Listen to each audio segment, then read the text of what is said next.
Welcome back to Blacklit Memory.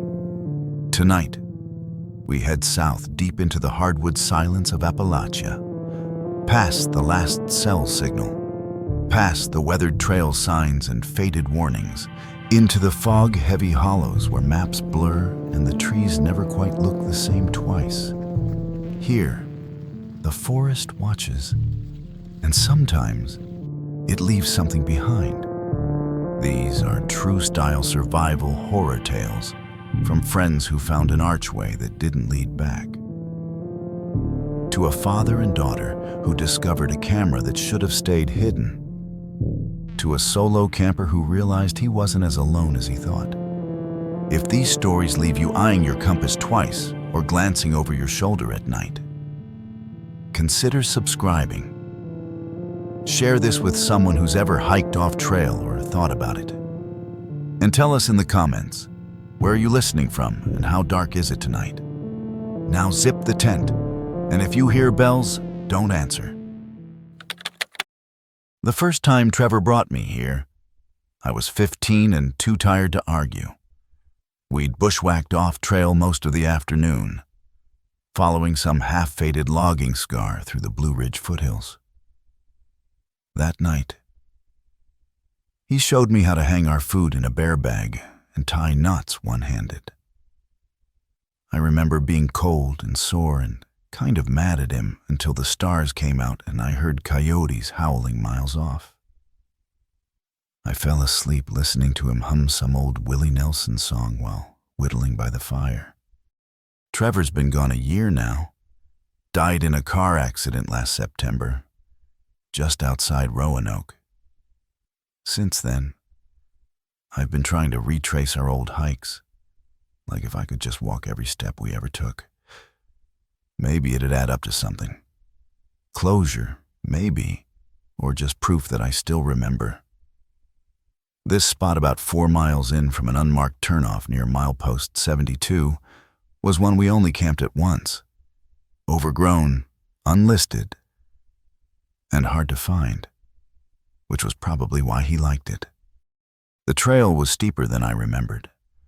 October in the Blue Ridge is always a little deceptive. Sunlight on through the turning leaves made everything look warm. But once the wind picked up, I started to miss my gloves. Still, I got there before sunset. Same moss-covered rocks, same clearing under the ridge wall. I felt like I was opening a time capsule. While gathering wood, I noticed something odd up the slope. A second fire pit, about 100 feet above mine, tucked behind some shrubs, fresh ash inside. Not damp, not scattered like the usual old rings you find out here. Boot prints around it.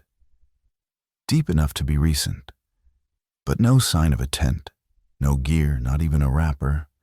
Just the pit, and 3 photos. They were lying half-burned near the edge of the ring. The corners curled like someone had tossed them in and then pulled them out.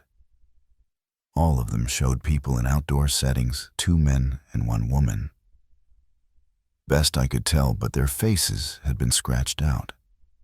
Not blurred, not burned. Scratched, hard, until the paper tore. I didn't touch them. I didn't sleep great that night. Not because of the photos, or at least that's what I told myself.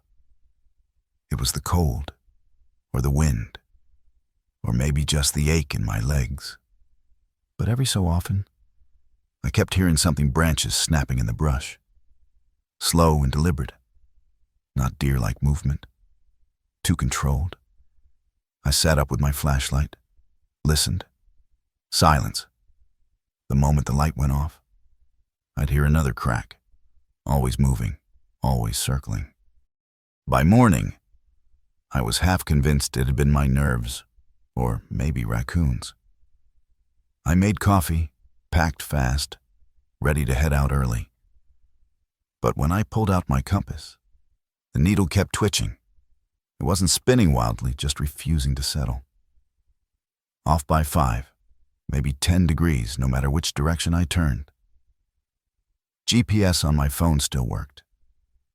But as I followed the route, things felt off. Landmarks missing. Cloth markers I'd tied the day before were gone. I started to wonder if I was going in circles. That's when I went back up to the fire pit. I don't know why, maybe to reassure myself it was still just a weird coincidence. But when I got there, something new had appeared. My bandana. The red one I always kept in the front pocket of my pack. It was tied around a branch, right beside the fire ring, fluttering slightly in the breeze. I checked my bag empty pocket. I hadn't taken it out. That night, I barely moved. I lay inside the tent, clutching my knife, trying to breathe as quietly as I could. The woods were too quiet, like something had pressed pause. Around 2 a.m, I heard it again, breathing, low, uneven, right outside. Then came a shadow. It passed slowly across the tent wall, tall, slouched, shoulders hunched like it was dragging something. And then the zipper began to twitch, up, down, just slightly. I didn't move. I didn't wait to see if the zipper would go all the way up. My hand found the knife I'd stashed beside my sleeping bag.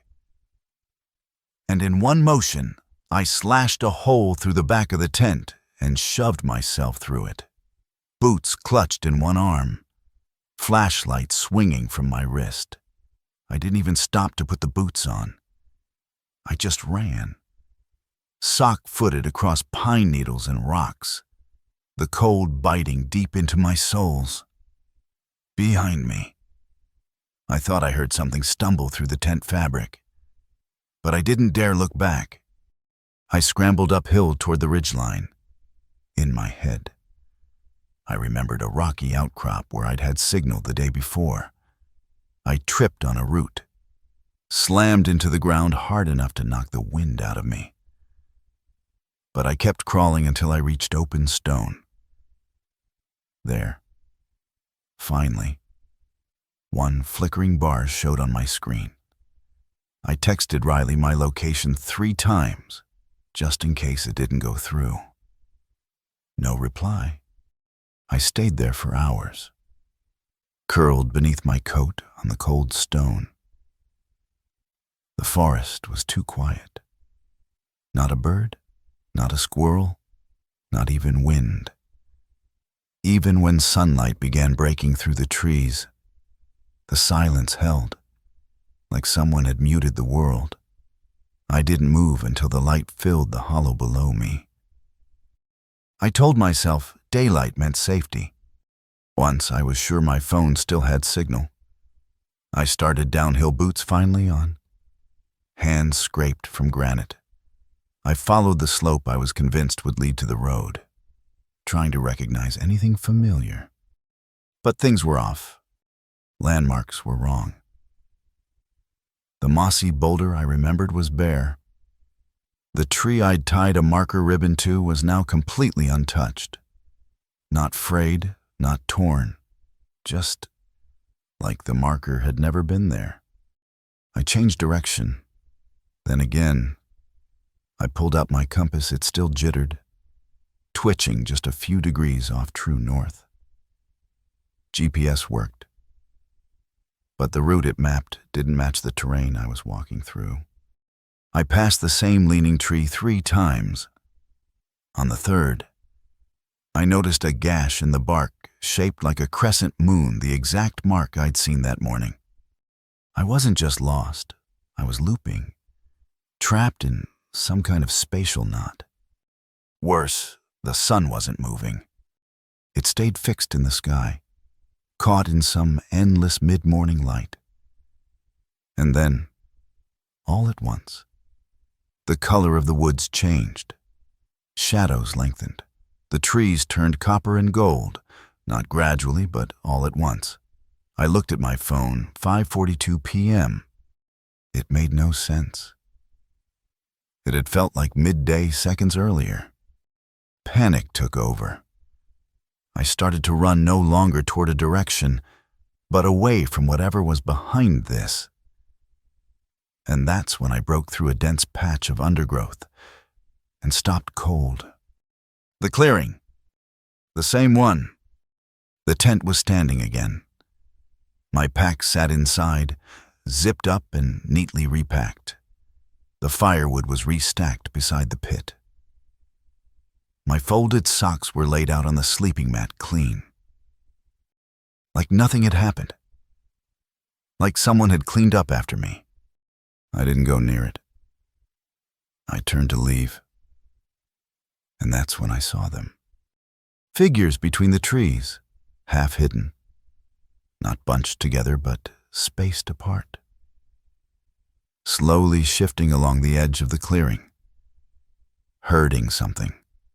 Herding me! I couldn't make out faces, just outlines. One of them stepped closer, and I caught a glint of something in their hand. Metal. A blade, maybe. I didn't wait to find out. I bolted downhill. Tearing through brush, my breath came in ragged gasps. Branches lashed my arms.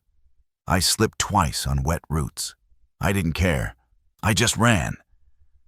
At one point, I heard something barreling through the undergrowth behind me, loud, heavy.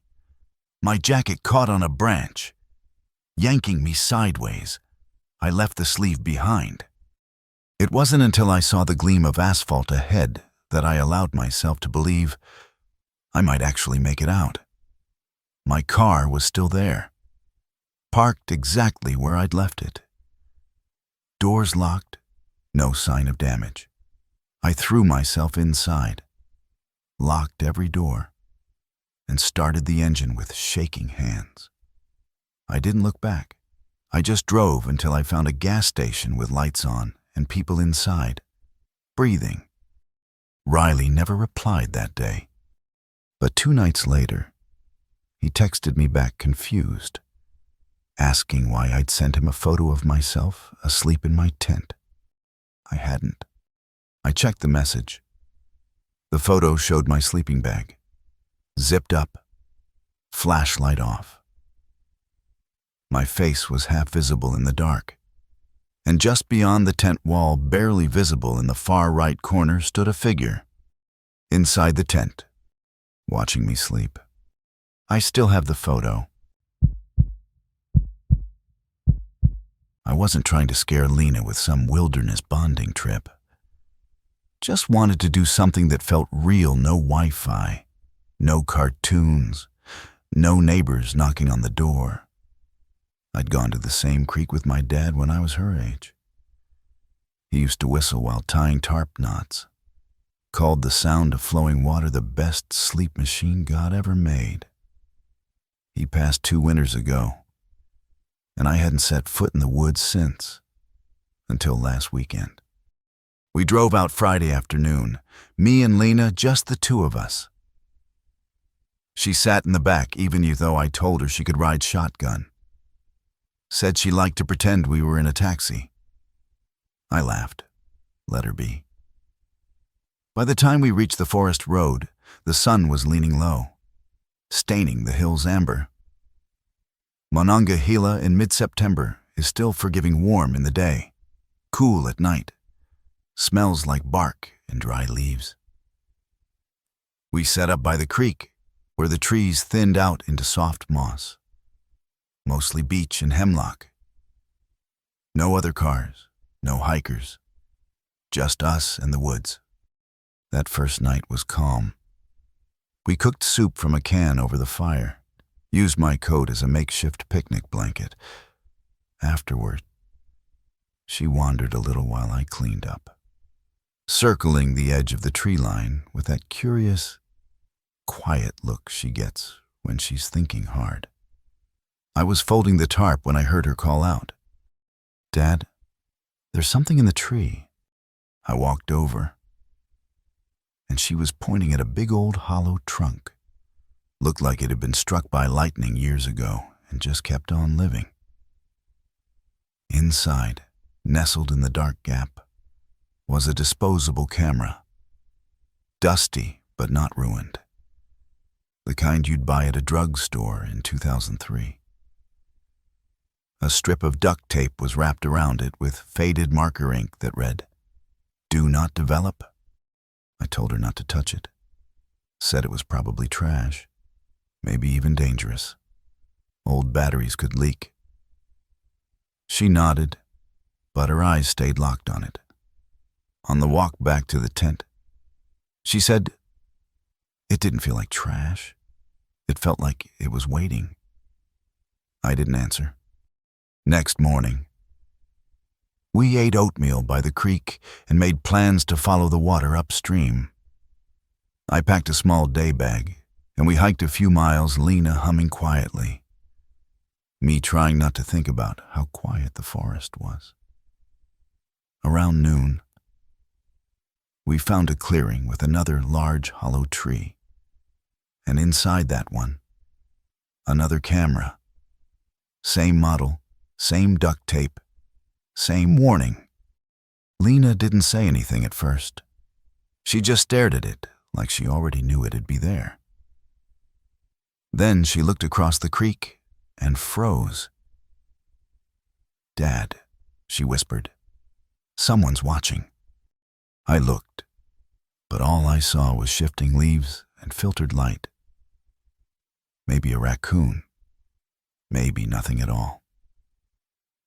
Still, we left the second camera alone and made our way back to camp quicker than I would have liked. That night, I made sure our fire was strong and kept the lantern close. I even laid my utility knife beside the sleeping bag. Somewhere past midnight, I woke to a noise click. Just a soft, unmistakable mechanical sound. A shudder. I sat up fast, unzipped the tent, and looked outside. And there it was.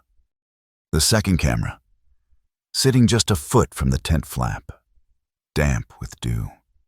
I picked it up, turned it over in my hand.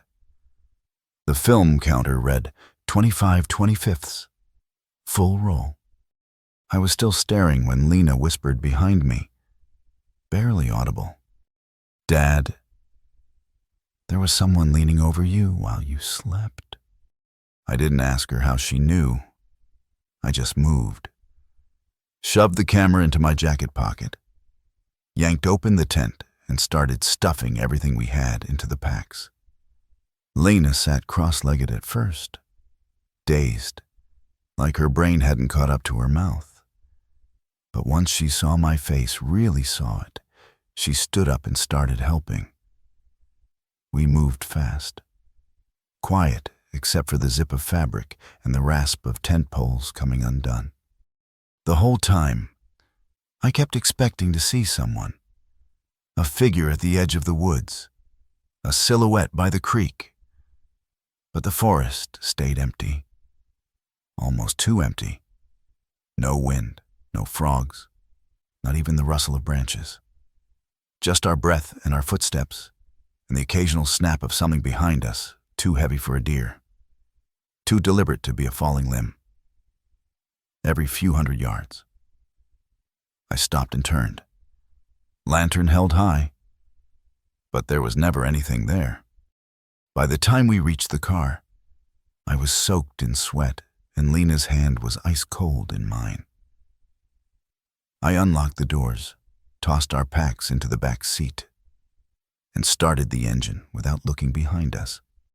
We didn't speak for a while. I kept the headlights off for the first half mile, hoping the darkness might hide us, might throw whatever it was off our trail.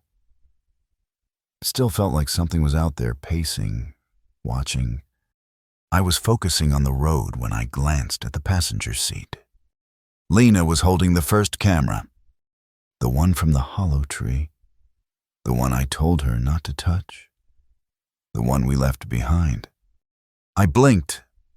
I didn't remember her grabbing it, didn't remember her ever touching it. "Where did you get that?" I asked quietly.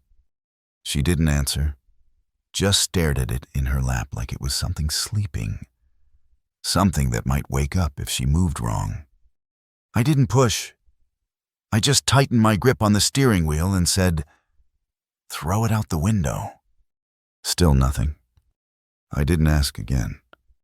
We made it to the ranger station around 5 in the morning.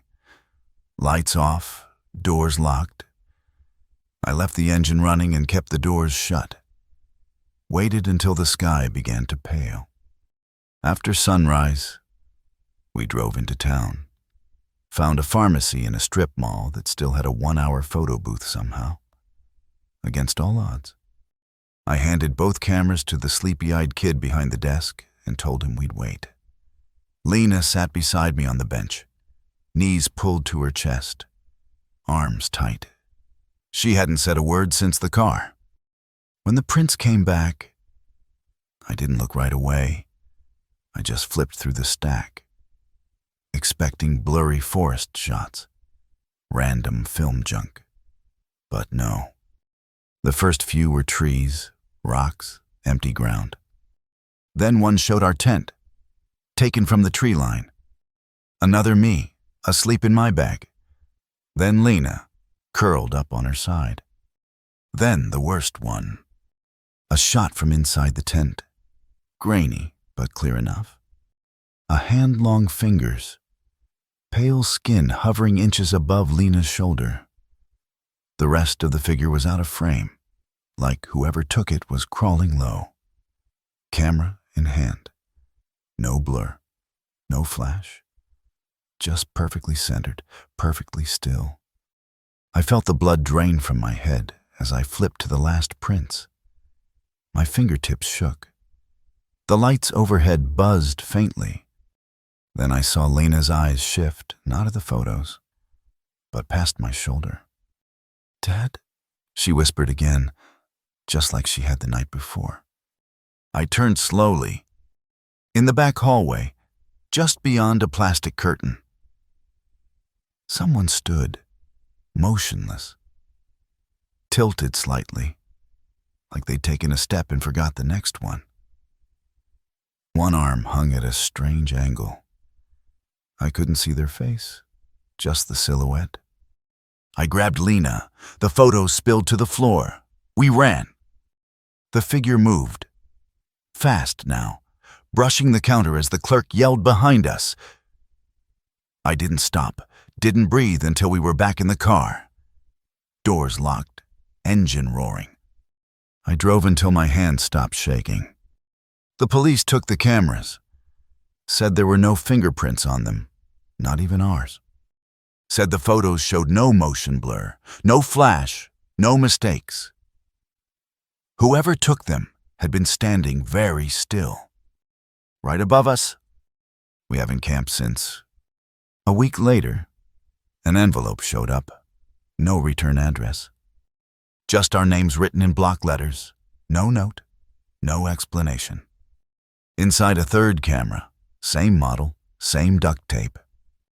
The label read, "Just one more." I hadn't seen Max or Jordan in nearly a year, not really. A couple of group texts here and there, the odd like on Instagram. But college felt further away than it should have. And I guess we were all feeling that in different ways. Max was the one who suggested the trip. Said we should go off-grid before the holidays hit. No phones, no plans. Just the three of us in the Smoky Mountains in November.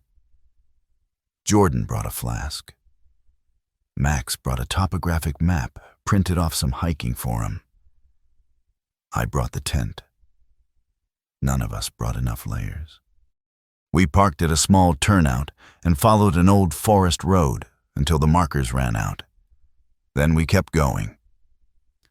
Max said the trail used to be part of a ranger route, but got decommissioned years ago, eroded, unmaintained, untouched, as he put it. He grinned like that made it better. Jordan didn't say much, but he followed. And so did I. We figured worst case, we'd camp one night and hike back out in the morning. About an hour passed where the trail truly gave up. We found the arch. It looked like something out of a movie, two trees joined by a hand-carved wooden beam, polished, smooth, and clean. No moss, no bird droppings, not even dust, fresh, like it had been built yesterday. Max called it a threshold. Jordan joked it felt like we were about to enter Narnia. I didn't say anything, just watched as they stepped under it. Then I followed. The forest on the other side was wrong.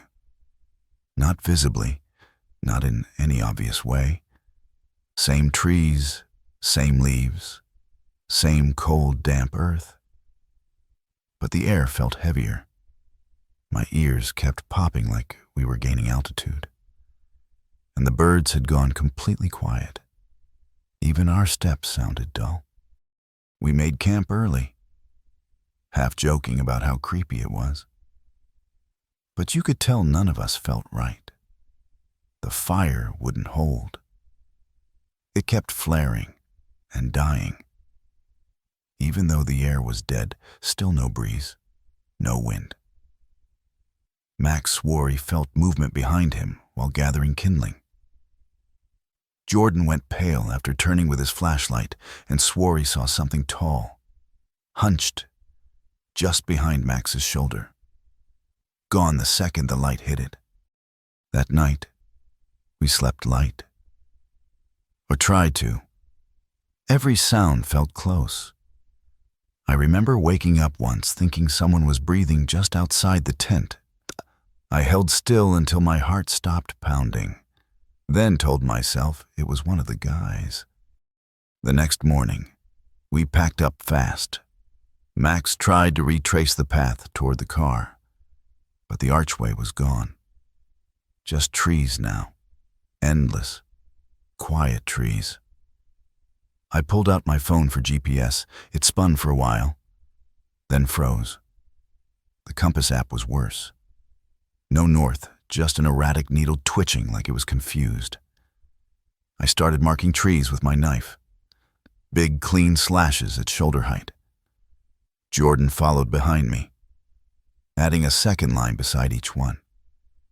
But after lunch, we looked back and realized none of the marks were there anymore. Just bark. Unbroken bark. Then Max called out from up ahead. We found him standing under a tall white pine, looking up at a rope. It hung about 10 feet off the ground, tied neatly over a thick branch. At the end of the rope was a bell, small, rusted, but swaying gently. There was no wind. That night, the bells came. Not just one, several. Faint, but close. The sound moved through the trees like chimes strung in a circle around us. I unzipped the tent slowly, every nerve tight as a wire. Max was gone. His sleeping bag sat open, his boots still inside the tent. Then Jordan screamed. I spun around, flashlight raised, and saw it. A figure crouched just behind him, inches from his back. Long limbs, too long. Then it stood. I grabbed Jordan and yanked him to his feet before either of us could scream again. We didn't talk. Didn't need to. We just ran, crashing through the brush. No light. Barely even thinking about direction. Behind us? The bells began to move, chiming from different sides now. Like they were being carried, like something was circling us. We hit an old game trail and followed it, I think. It was hard to tell with the fog rolling low across the ground, swallowing our footsteps as fast as we made them. My legs burned, lungs raw. At some point we lost Max's trail completely, but then we stumbled across his flashlight. Still warm in my hand, still lit. No footprints, no blood, just the light, alone in the dirt. The bells grew louder, then stopped. We didn't wait. We went downhill anywhere but back. I don't remember much after that. Just tree trunks blurring by and the sound of Jordan whispering Mac's name under his breath. Like a mantra or a shield. By the time we climbed the rocky slope, the forest had gone quiet again. It was almost worse. No wind, no birds, just silence so thick it felt like pressure in my ears. We found a flat spot near a fallen log and waited for sunrise. Huddled close, not sleeping, just sitting in the cold, watching the trees. When the light finally broke over the ridge, it felt like we'd passed into another world. Everything looked normal again, harmless, like the night had just been a fever dream. Jordan stood and stretched, eyes hollow. I checked the compass one last time. Still spinning. That's when we saw the cabin. It was maybe 50 yards through the trees. One room, old but intact. Shingles missing, but the frame solid. The door hung open, as if waiting. We stepped inside. Dry, dusty, but empty. Just 4 walls. A broken cot. And carvings, hundreds of them. Covering every inch of wood. Names, initials, dates. Some going back decades. Some scratched out. Some left clean. Jordan walked toward the far wall. I swept my flashlight over the doorframe and stopped. Max Alvarez, etched in clean, shallow lines. Just below it, a date November 6th, tomorrow. We both backed away at the same time. Then the floor creaked. It wasn't us. The bells started again, this time from beneath, deep, muffled, like they were hanging in a crawl space. Then came another sound, scraping wood. I aimed the flashlight down. One of the boards shifted. Something was pushing up from underneath. Fingers, pale and thin, reached through the gap and curled against the plank. We didn't speak. We bolted through the back door, tripping over roots, ducking branches. Behind us, the figure emerged silent but fast, jerking forward with each step like it was learning to move as it chased. Jordan was ahead of me, panting hard, stumbling. I heard the figure crash through the trees, getting closer, closer. Then Jordan screamed. I turned and saw it, its hand brushing the back of his jacket. Fingers grazing the fabric like a warning. We tumbled down a slope, hit dirt and rolled. I dragged him up. And then we saw it. A road. 2 yellow lines, cracked asphalt, real and solid. We didn't stop running until headlights rounded the bend. Jordan and I were found the next morning by a truck driver. Mud-covered, dehydrated, barely coherent. We were taken to the nearest ranger station and told them everything. They didn't believe most of it. But Max was missing. And that was enough to launch an official search. For the next week, teams of rangers, dogs, even helicopters swept the area. They found our abandoned campsite. They found the broken branches where we'd run. But no arch, no cabin, no bells, and no Max. The final report said, missing in unmonitored backcountry, no signs of foul play, presumed lost. Jordan never went back to school. He moved in with his parents, deleted all his accounts, never replied to any of my messages. Me, I still think about Max. I still remember his laugh. The way he called that arch a threshold. The way he stood beneath that pine with the bell. I still see the carvings in that cabin. His name, that date. 3 weeks later, I got a text. No name, no number, no message. Just a photo. the wooden arch, fresh snow on the ground, and 3 figures standing beneath it. I swear all 3 of them were looking at the camera. Even Max,